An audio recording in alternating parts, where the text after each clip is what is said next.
In a slum, a mother suddenly broke down from drug cravings. She dropped to her knees begging her daughter to let her have a fix. The daughter gave in and handed over the family's last bit of welfare money. The moment she got the cash, the mother showed her true colors. She taunted her daughter with a sneer, then turned and headed out to buy drugs. That's when the daughter realized without that money the whole family would go hungry. She ran to her dad for help, but once outside the father didn't stop the mother. Instead he joined her for a hit. Watching her parents like that, 7-year-old Liz had no choice but to dig through trash bins for food. Survival came first.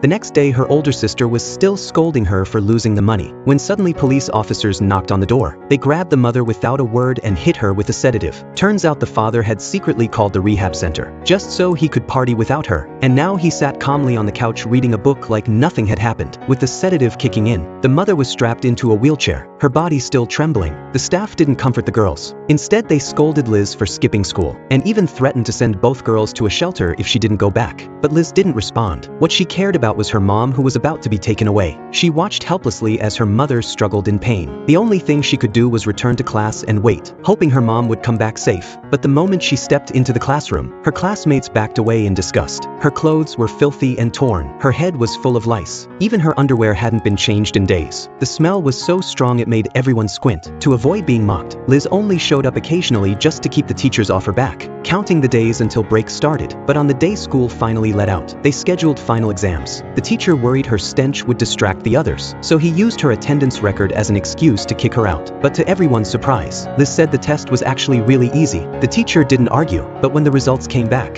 his attitude did a full 180. He stopped caring about how she smelled and brought her a stack of brand new designer clothes. Because Liz had scored a perfect 100, the teacher asked how she managed that. Liz just shrugged and said she'd read tons of books. They were all ones the neighbor Eva had found in dumpsters. But even garbage books had real knowledge. That's when the teacher realized the girl in front of him was a true genius. So he warned her, "Next semester you better come to school every single day." He also gently reminded her to work on her hygiene, because the smell was just too much. But Liz wanted to bathe every day. The problem was, her bathtub was full of filthy water, and the drain had been clogged for months. Just like her life, no matter how hard she tried, there was no way out.